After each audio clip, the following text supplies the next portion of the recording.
Au nom du Père et du Fils et du Saint-Esprit. Amen. Lecture du livre des Actes des Apôtres, chapitre 18, des versets 23 à 28.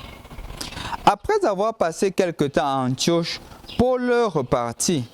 Il parcourut successivement le pays Galate et la Phrygie, en affermissant tous les disciples. Or, un juif nommé Apollos, originaire d'Alexandrie, venait d'arriver à Éphèse.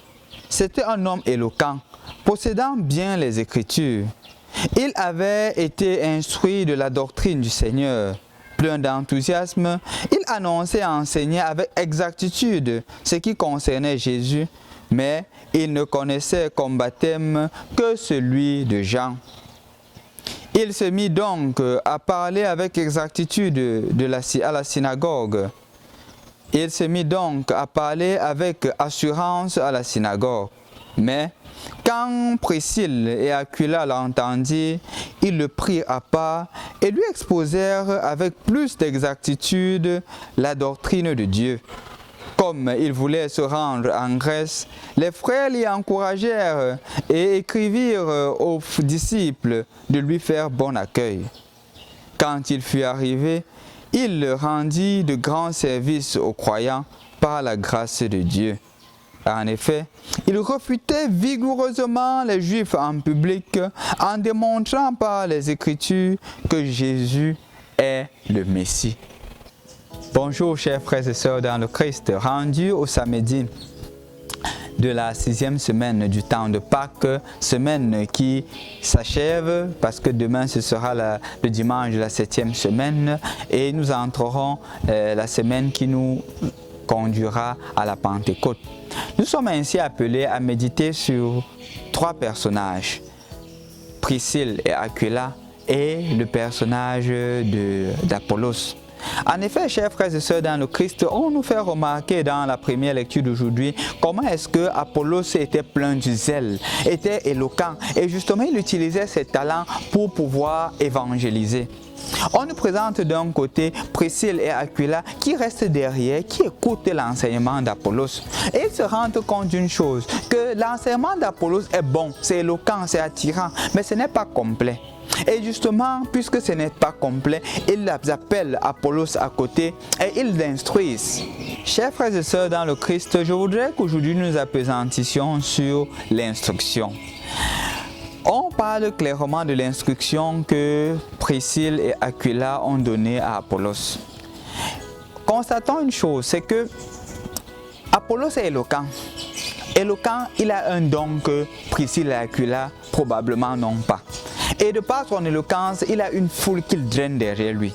Ayant la foule qui draine derrière lui, la tentation et le danger parfois, c'est de se croire parfait et de ne plus avoir besoin d'être instruit par qui que ce soit. Mais en cela, Apollos se différencie de beaucoup d'autres personnes.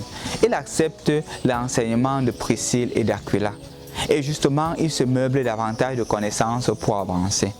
Ouvrons une parenthèse. Est-ce que nous acceptons les enseignements des autres personnes différentes de nous? Est-ce que nous acceptons les enseignements des personnes qui sont inférieures à nous? Ou par exemple, ou parfois, nous nous disons que non, je connais et celui-là ne peut rien me donner. Je vais vous raconter une petite expérience qui s'est produite il y a de cela quelques jours. Quand j'étais au groupe des lecteurs et on préparait les prières universelles avec les jeunes. Ils ont fait une prière universelle et il y a une prière qui a été choisie, mais il devait avoir des amendements pour pouvoir améliorer. Quand ils ont fait des amendements, moi aussi j'ai fait quelques amendements pour corriger ce qui restait à faire. Et voilà qu'il y a un jeune qui fait peut-être la classe de 5e et qui lève le doigt et dit qu'il a un amendement. Les gens ont commencé à dire non, tais-toi, comme pour dire que le père a parlé, tu n'as plus besoin de parler. Mais j'ai insisté qu'on lui donne la parole et qu'on écoute son amendement. Pour vous dire la vérité, chers frères et sœurs dans le Christ, son amendement était très important pour rendre cette prière davantage belle. Et j'ai été profondément marqué. Même en un petit enfant, le Seigneur peut parler.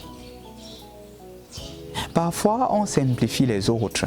Parfois, on dit que non, celui-là ne peut rien m'apporter. Pourtant, c'est peut-être celui-là que le Seigneur utilise pour te faire grandir dans la foi.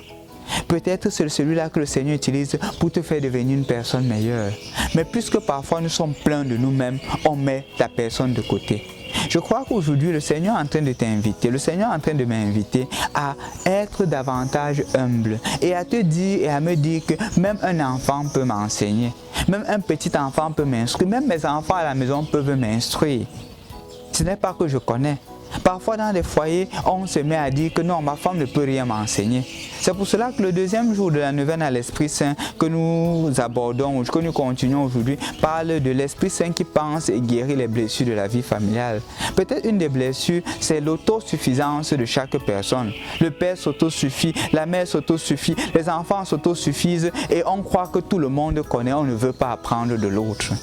Je crois que c'est une blessure grave qui peut facilement détruire la famille. Et donc, nous sommes appelés, en ce deuxième jour de la neuvaine, à guérir ces blessures d'orgueil qui habitent nos familles. La deuxième des choses, c'est la méthode avec laquelle Priscille et Aquila portent la remarque à Apollos. Ils savent qu'Apollos est une personne de renommée. Ils ne se mettent pas en public dire à Apollos que tu as tort, le baptême que tu es en train d'enseigner, c'est seulement celui de Jean-Baptiste pour humilier Apollos. Non, ils savent que la finalité est la même. Et donc, ils prennent Apollos à côté et ils se mettent à aider Apollos à comprendre. Je crois que même dans des familles, il faudrait, ou dans la vie professionnelle, il faudrait apprendre cela, à faire des remarques aux autres de façon constructive. On ne fait pas des remarques pour humilier l'autre. On ne fait pas des remarques à l'autre pour montrer qu'on est meilleur que lui, que la personne n'est rien. On fait des remarques pour aider l'autre à devenir une personne meilleure. Et donc, une des blessures que parfois des personnes reçoivent, c'est que nous faisons de belles remarques, mais nous utilisons les mauvaises méthodes. Et quand on utilise la mauvaise méthode, ça n'a pas d'effet. Je crois que le Seigneur aujourd'hui voudrait t'inviter, non? Et le Seigneur voudrait aussi m'inviter. Le Seigneur voudrait nous inviter, premièrement, à nous laisser davantage instruire. Comme chrétiens, qu'on se laisse instruire. Ce n'est pas parce qu'on a reçu le baptême qu'on a le paroxysme du savoir. Non. On continue le cheminement d'apprentissage. Pourquoi est-ce que tu ne fais pas un coup et un mouvement pour continuer à éveiller cette foi qui habite en toi? Pourquoi est-ce que tu ne continues pas à faire les catéchèses d'approfondissement qu'on organise dans ta paroisse pour justement continuer à approfondir cette relation avec Dieu? Et là justement tu continueras à t'instruire et ainsi tu pourras aussi instruire les autres comme Priscille et Aquila. Deuxièmement, quand on veut aider les autres, quand on veut faire des remarques aux autres, est-ce qu'on les fait dans le sens de nous enorgueillir? Est-ce que quand je veux faire les remarques à mon épouse, je fais au milieu des enfants pour humilier mon épouse? Est-ce que quand je veux faire les remarques à mon époux, je fais au milieu de mes enfants pour humilier mon époux? Est-ce que quand je veux faire les remarques à un de mes enfants, je fais au niveau de ses frères et ses sœurs pour l'humilier, montrer qu'elle n'est rien ou qu'il n'est rien? Ou je prends la personne à part, j'aide la personne à comprendre comme Priscille et Aquila. Nous avons besoin de nous laisser instruire. Parce que justement aujourd'hui, Priscille et Aquila te demandent et te montrent le modèle d'instruction que tu puisses avoir.